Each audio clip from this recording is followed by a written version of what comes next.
Bi-level, or APRV, is a high mean airway pressure mode. So what I mean by that is that you're able to maintain higher levels of mean airway pressure without having to use really big peak pressures and descending pressures. And this way we can still generate high MAPs but not cause as much of the lung damage. We can try to minimize the lung damage while we're still able to oxygenate and ventilate.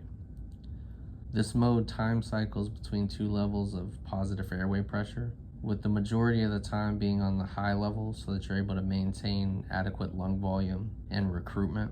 And then there's a brief expiratory release, and this is where a majority of your ventilation and CO2 removal is going to occur. For the most part, we're going to want the patient to be spontaneously breathing in this mode. Why this is able to work with APRV is that it's a little bit different than if you had a PIP and a PEEP set in conventional ventilation. This almost works more like CPAP.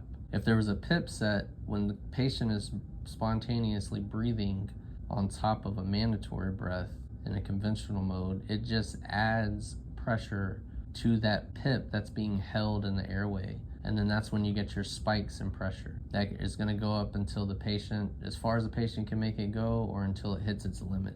Well, with the APRV and bi-level, it's able to work with spontaneously breathing patients breathing on top of their pressure because they're breathing through their pressure. And that's due to the floating expiratory valve. Now, the floating expiratory valve, it has the ability, it monitors the pressure at the valve. So anytime the pressure goes higher than what you're targeting, the valve just opens up a little bit more, and that allows extra flow to leak out. The advantages to bi-level is number one, recruitment. You're gonna build up more recruitment because we're gonna have higher MAPs. It's also that you're gonna need less neuromuscular blockades and sedation because we want our patients to spontaneously breathe. And so then you don't have to worry about as many side effects that you get from being on a bunch of sedation. And then the last big one is that you have the preservation of spontaneous breathing. So they're able to still spontaneously breathe due to that floating expiratory valve. And spontaneously breathing has its own set of advantages. So first is the redistribution of aeration to your dependent areas of your lung. Because when you're spontaneously breathing, that's when you get the biggest displacement of the diaphragm in the dependent regions, and so these regions get really well ventilated. If they were on just a regular mechanically vented breath, they have smaller inspiratory displacement to those dependent parts because there's no diaphragmatic involvement. Another benefit of spontaneously breathing is that your pleural pressures decrease with spontaneous breathing. And what this can lead to is a decrease in your intrathoracic pressure and your right atrial pressure, and that'll lead to an increased venous return. And it can improve preload so that there's an increase in cardiac output. And because of those things, because of the better ventilation and potentially the better cardiac output, there's also a chance to have a better VQ mismatch or VQ matching.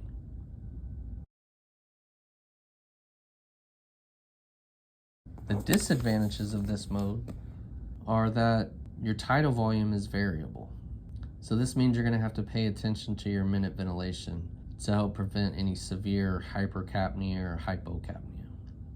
Another disadvantage is overstretching the lung parenchyma. Choosing a P high is not the only thing that's going to determine your tidal volume.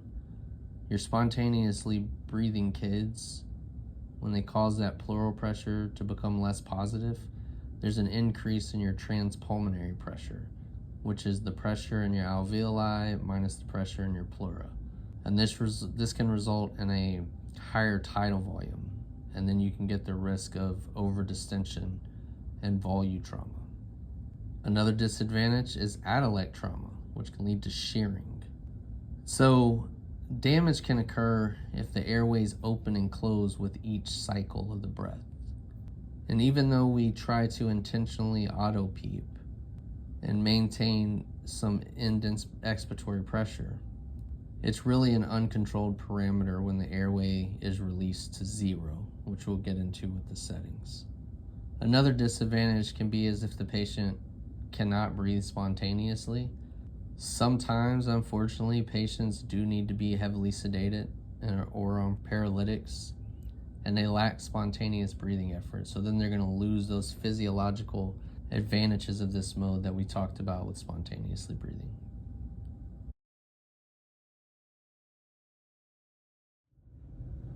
Now we're going to talk about the 4 main settings you'll use during this mode of ventilation. The first is the P high. So the P high is your high pressure setting. This is your P high right here. This is the pressure getting pushed to the patient as they breathe in. The vent is guaranteeing this pressure during the timed inspiratory phase of the breath. It's the minimum pressure the patient's going to be supported with during that time. And this P high is not to target what a PIP would be, it's to target what supportive measure is needed to basically reach your FRC.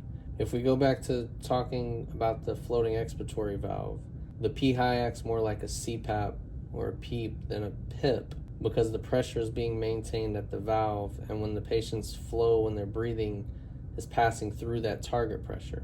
Where if they had a PIP is the total pressure in the circuit being held, and if the patient tried exhaling against it, it doesn't get passed out anywhere in the vent. It just adds the pressure to the circuit and can peak out that way. And I say this is the minimum pressure you will receive because during the spontaneous breathing breaths that this patient's going to take, they're going to get a minimum of pressure support of 2, even if you have it set at 0. And this is going to happen because the patient's pulling from that delivered flow as they breathe spontaneously. The delivered flow that's trying to maintain the pressure that you have set. And in order for the vent to meet the inspiratory flow needed to maintain that set pressure and still function properly, it has to increase the pressure target to work successfully. So you may see a higher readout on your P high than what you have set, and that's because your patient's getting pressure support to help compensate for what they're pulling from the flow. The next set is the P low. This is also known as the PEEP, and this is the pressure held during your exhalation phase or your dump phase. It's the pressure the patient's going to try breathing through as they exhale through during this phase. Next, you have your T high, and your T high is just the amount of time spent at P high. It's basically your inspiratory phase of this breath. So from here, goes across from here, this is all your time high. It's your inspiratory phase of your breath. And then you have your T low or your T peep, which is from here to here, and this is your time spent during your expiratory phase of the time breath. Now your T high plus your T low are going to make up your total cycle time.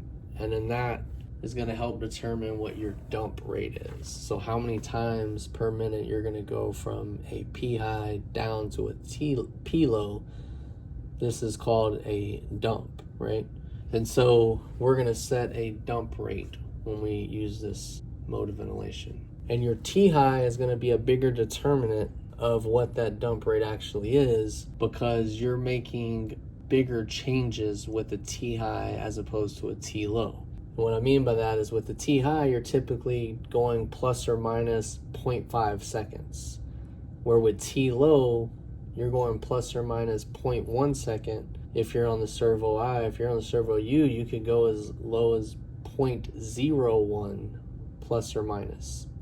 And so because you're making bigger moves with the T high, that's going to be a bigger determinant, and it's going to cause the rate to change more than if you were to mess with your T low.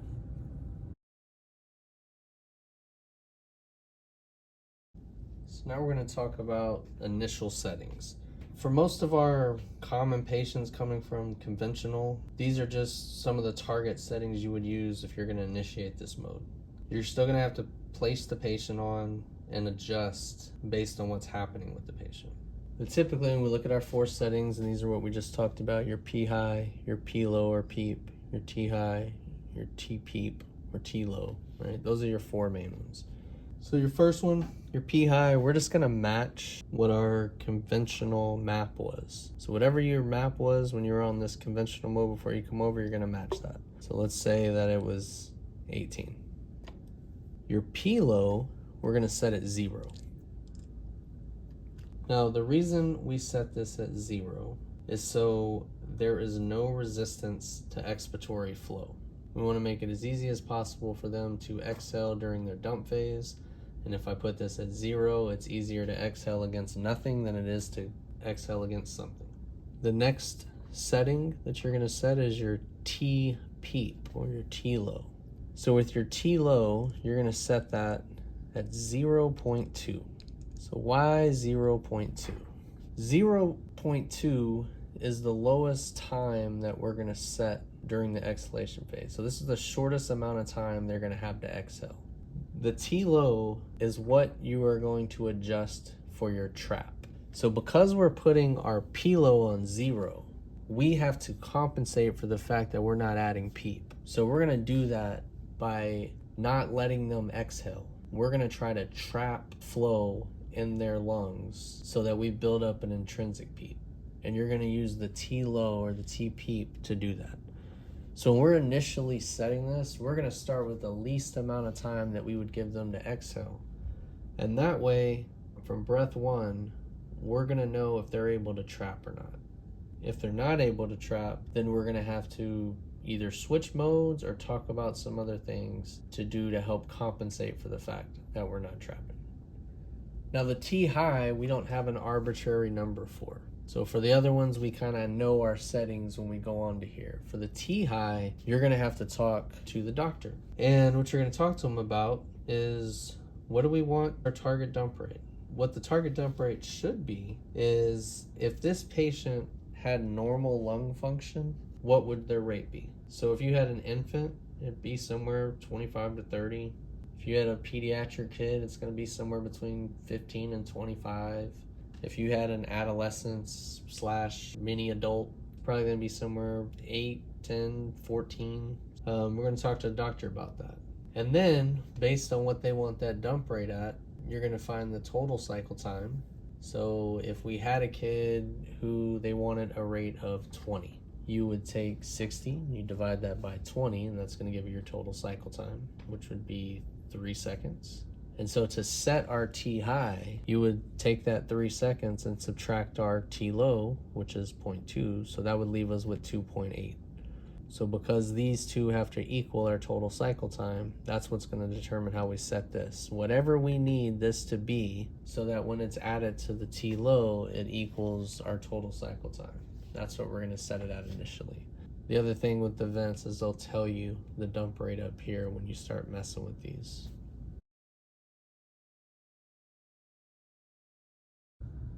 So we looked at the initial settings that you can actually place on the ventilator, that you can set on the ventilator.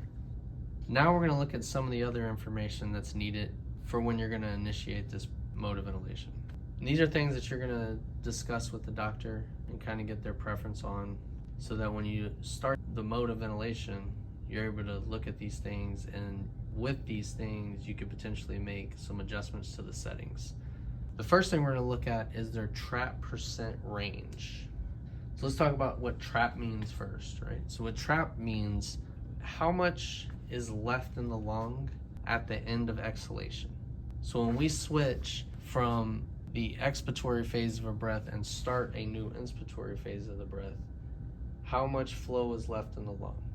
And how we're going to look at that is on your expiratory flow waveform.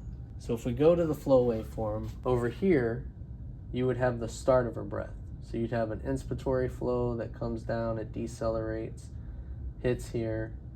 We're going to ride 0 flow until we go into the expiratory phase, and then we're going to have a peak expiratory flow. Once we hit peak expiratory flow, we start to come back up this way, and then we go boom, and we start another inspiration. Here, we're causing an auto peep, right? Because we don't reach baseline.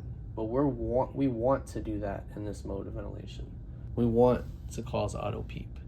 And what we want to see, what trap is going to tell us, is how much of this peak expiratory flow, what percentage of that is still in the lungs when we go into this inhalation. So this is almost like when we look at the inspiratory cycle off for spontaneous breaths for the inspiratory phase, but this is just flipped on the bottom. So if we were to start, this is 0, and down here is 100%, where does this cut off at? So at what point of this line would this cut off at? To me, it's about 75%. So this would be like we're trapping 75%, meaning we're keeping all of this in the lung. We're going to talk to the doctor about what trap range that they want them in. Now, your standard guidelines are somewhere between 25 and 75% trap, but that's like saying a PEEP is between 5 and 20 is your standard guidelines. So we're going to have to discuss it with the doctor and see kind of where they want. Generally, it's going to be on the higher end. You're going to see 75s, usually somewhere in that range, but they'll give you some kind of a range to go with. And you'll want to adjust your T-low to fall within that range. The next thing you're going to discuss with the doctor is what kind of target tidal volume do you want? And what you're really looking at is to see if your PI is set properly. What we're going to see is how big are our volumes when we have this dump. When we go from here to here, what are those volumes compared to these little volumes here? Right? So this volume versus what volume this creates. So how to tell if your PI is too much is by looking at these volumes and kind of what they represent. We don't want to totally support their expiratory volume. Let's just say we want it to target 8 per kilo. We don't want this P high to P low drop volume. We don't want that to equal 8 per kilo because we're expecting the patient to breathe on top of it. And if your P high is already getting 8 per kilo, it's going to be too much. Your base volume will be too high. And then the patient won't really be able to help you and move the diaphragm and add volume to that base volume. So if your target was 8 per kilo, let's say that these little spontaneous volumes were 3 to 4 per kilo, then you would want to adjust your P high so that this dump volume was 4 to 5 per kilo, so that your total was 8 per kilo. And this way the patient isn't trying to breathe on top of already inflated lungs, because that can just lead to more stretching and potential hyperinflation. The last thing that you can talk about is what total respiratory rate are they okay with? How fast can the patient breathe without getting tired is kind of what you want to know. What should be your target total respiratory rate? Because in theory, we could manipulate our dump rate and offset if a patient's breathing too fast. So let's say, for instance, our spontaneous volumes that we were getting when the patient spontaneously breathes is 50 mLs. And our dump tidal volumes are 200 mLs. Theoretically, it takes 4 spontaneous breaths to equal 1 dump breath. Let's say our total respiratory rate is 44. Our target respiratory rate is 40. And our dump rate is 20. So if these were your volumes and this is your respiratory rates that we have, theoretically we're breathing 4 times faster than we want. So if our volumes were like this and it takes 4 spontaneous breaths to equal 1 dump volume, that would add the same minute ventilation, right? So either 1 dump volume or 4 spontaneous breaths are doing the same thing towards your minute ventilation. Then in theory, if we just added 1 more dump to here and made this 21, that could take them down to 40. Because if we add 1 more dump, that adds 200 more mLs towards the minute ventilation. That's 4 times less than they have to breathe to get the same minute ventilation. So we can help offset some of their over breathing by adding an extra dump rate.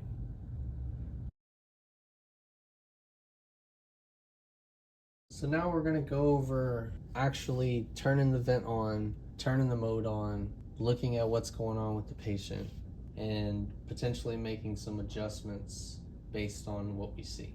So if we go back to what we had before, we had our P high, our P low set, our T high, our T low. We had all those initial settings, and then we were going to talk to our doctor and get a trap range and a target volume and a target respiratory rate. For this example, let's say that our target trap range was 50 to 60.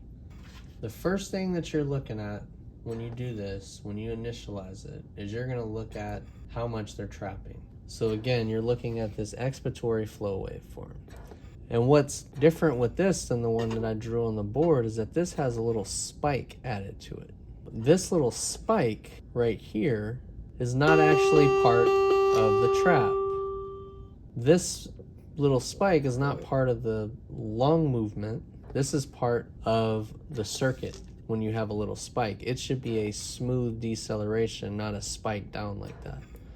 So where you're actually going to look at as your peak expiratory flow is where these two meet. So where this spike and this deceleration meet, that's where you're going to look at as your peak expiratory flow when you're comparing these things.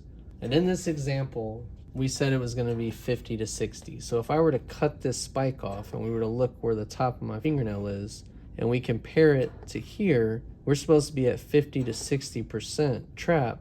I believe that's more like 75 or 80. So I can just eyeball this and go, okay, well, we're definitely higher than 50 or 60. And so what I'm going to do is take my T low or my TP, because remember, if I allow more time to exhale, now I'm going to breathe out more and I won't trap as much. And we're going to do this in small increments, right? So 0.1 on this one. So now I'm going to go to 0.3 and I'm going to look at what my trap is now. And so now, yeah, I might be at 60. So once I get a visual inspection, just eyeball it and see if I'm close to my trap range. Now I'm going to actually go calculate my trap range. And so the way that you're going to do this is you're going to have to save the waveform. So on the servo I, we hit save right here. The servo U has a little video camera up here that you would push. This says recording here. That's going to record on the U and then it'll jump over into the little files. Once the recording goes away, we can look at the waveforms. And the way you're going to do that is hit menu and then review, and then you're going to look at recorded waveforms. So between the servo I and servo U, this is slightly different. The servo U, you're going to have to go in and mess with the scalars so that it zooms in a little bit and shows you a more accurate tracing of everything. We also have a video on that as well. But on this one, on the servo I, what we're going to do is we're going to look at our flow waveform. And if you see this value over here, this is the liters per minute. This is the actual flow value that's at that point. If we go to the right side of the flow waveform, we cut back into inspiration. If you go to the first negative number, that's the last time that you were in the expiratory side of the waveform. So that'll be your number, right? So 29 is our number. And then you're going to go to where that peak expiratory flow is. So remember, this little spike doesn't count. So we're going to go to the bottom of that little spike. And so we're going to say 57. And then what you're going to do is you're going to take those and divide them out. So you're going to do 29 divided by 57, and you multiply that by 100. And that'll give you the percentage that you're trapping. So once you calculate that out, it comes to 50.8% or 51%. And that is in our range. So now we can go back here, take away a little bit of this so that we're at our 20. And now we have our trap set to within our range. So we look at our trap first. That's the very first thing. Because if we're not trapping enough, that's when we can lead to adolect trauma and shearing, which we talked about as disadvantages of this mode, because we have this set at 0. So we want to make sure we're able to get the trap we want, or at least address those needs if we're not trapping, so that we don't cause the atelectasis and stuff to come. And then we're going to look at our volumes, like we just talked about with looking at our dump volumes compared to our spontaneous volumes, and trying to see what our target volume goal is. So if we were at 8 per kilo again, we want to make sure that our dump volumes aren't hitting that 8 kilo by themselves. So you'll have your dump volumes like that, but you'll also have some smaller volumes that are your spontaneous volumes, and you can kind of get an idea of what those are. You don't want, if you look at it when you're not spontaneously and like this, then you'll get an idea of what their full capacity is. But if it's like this, then we can look at the way this is their dump volume, this is their spontaneous volume, and then we can adjust their P high if they need more dump volume or if they need less, we can address that. And then lastly, you'll look at their total respiratory rate, and we can go into that practice that we talked about on the earlier part of this video.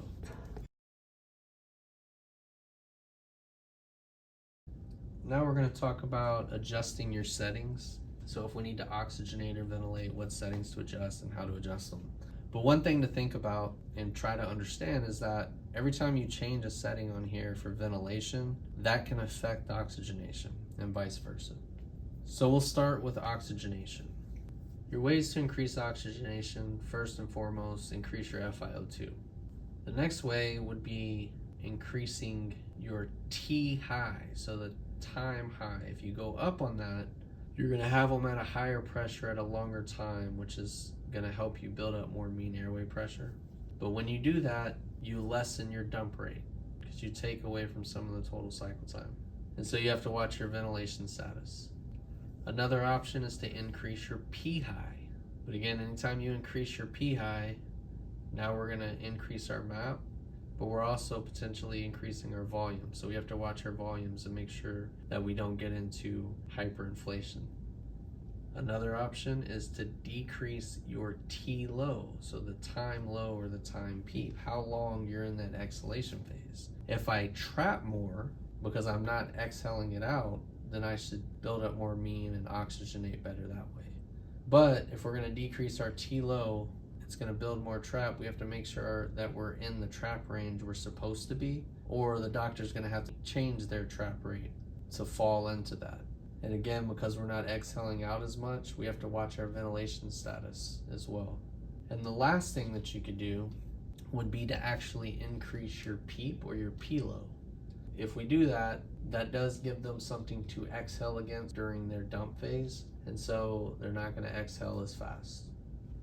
If we wanted to increase our ventilation, we could increase our P high, but again, we're increasing our P high. We have to watch our volumes, don't make sure we don't do too much.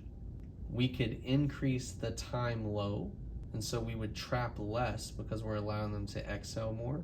But again, it's only if you don't get outside of that trap range, or your doctor says that's okay, then you can, but they just have to change what the trap ranges that they want.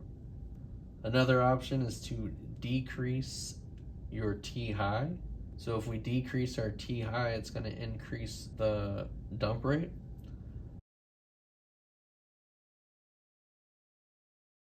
All right, let's talk about how we troubleshoot certain types of patients.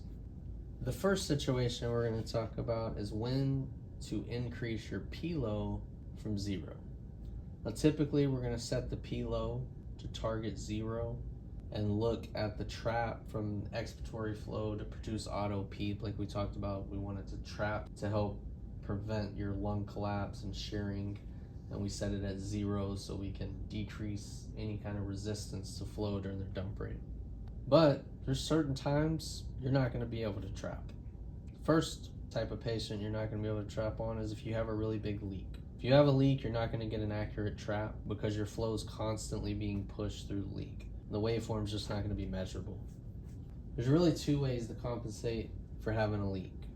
Number 1, you can add just a little bit of PEEP, like 1 or 2, and still use the bigger 10-to-1 type ratios that we use to try to recruit. And this would guarantee you'd get at least whatever you have set, and you could potentially get a little more because when you slow down that expiratory flow, you may trap a little bit if you're using the same time frames and same IDE ratios.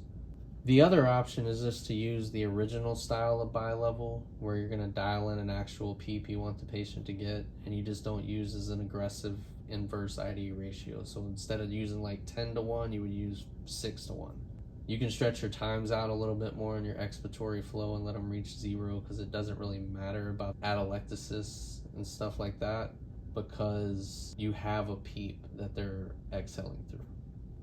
The other type of patient that you would potentially increase from a P low of 0 is if you have very small patients and non-compliant lungs. So if your volumes are already small and you also have stiff lungs, then even when your T low is at 0.2, they're not going to trap anything. They're going to trap less than that 25%. So again, you can add some pressure to the low and see what your trap becomes after that, because again, you're slowing down that expiratory flow a little bit. So they may be able to trap higher just because you add a little bit, and you're going to get at least that amount as well. The next type of patient we want to talk about is what happens if your patient's not spontaneously breathing? Well, instead of using the P high as a distending pressure to kind of open the lung and let the patient breathe on top, your P high now becomes like a PIP. You're essentially just using inverse I to E ratio pressure control ventilation because you don't have any spontaneous effort to help with the minute ventilation. Next is, what is going on if your trap percent changes but no settings change? So you go in, you do a vent check, and your trap was 60%. And then you come back later to do another vent check, no settings have been changed, nobody's messed with anything. But now it's 40% is your trap when you go through and do your calculation. Well, what that means is your patient's lungs are getting worse. They're getting less compliant. And it's trapping less because it's not building up as much volume in the first place because it's not as compliant. So the way I think about this is, let's say initially you're trapping 60% and then you go to 40%, right? Saying you're less compliant. If you're less compliant, you're not going to build up as much volume during the inhalation phase. So let's say the inhalation phase, you're building up 300 when you're trapped 60. But you're only building up 200 when you're trapping 40. Well, your expiratory rate is, and how much you're breathing out is going to be the same regardless of what your trap was. That's your expiratory flow rate. So if I was trapping 60 and I breathe out 100, I'm going to have 200 left. But if I'm trapping 40 and I only built up 200, I'm still breathing out 100, I only have 100 left. So there's less trapped in the lung if I'm not as compliant.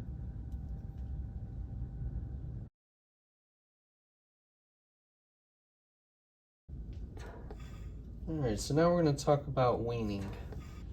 Once our patient is on an FiO2 at 50 or below, and our recruitment is pretty much maximized, we can look at our x-rays and see that we're expanded well. Our patient is spontaneously breathing. There's going to be a gradual wean where your P high is dropped and your T high is increased or stretched. And we refer to this as the drop and stretch method. So why do we do this? So if our P high is being set to return something like 4 or 5 per kilo and the patient is breathing the other 3 or 4 per kilo, that's what's expected. Once the patient's lungs start to get better and more compliant, they're going to generate higher volumes on their dump breaths. So at that point, you don't need as much P high for them to get their target tidal volume. And typically, you're going to drop 1 or 2 centimeters of water pressure on your P high per change. And then for your T high, you're able to stretch that out, and that's essentially causing less dumps because the minute volume that's needed should be lower, because now you have more area for gas exchange, the lungs are more compliant, they're going to be getting more minute ventilation on their own, they don't need as many dumps. So how that looks like is that I would go down on here by a little bit, and then I would go up on here by a little bit. So you can see I'm not quite as tall, and my dump rate has dropped a little bit. But again, your patient would be breathing, and now they're breathing bigger volumes and more often. They're more compliant. The things you'll have to still monitor, though, is your dump volumes. You want to make sure that they're still in your range you want. If those volumes drop out of your target range, then you may have to go back up on the P high to help compensate if the patient isn't able to do it all on their own. And this is mainly physician preference, but typically they're going to wean until they get into a MAP range of a moderately sick vent patient on conventional mode. And once there, they typically like to switch back to conventional. Although, theoretically, you could just continue to drop and stretch until they're almost on a CPAP setting. it would look something like this,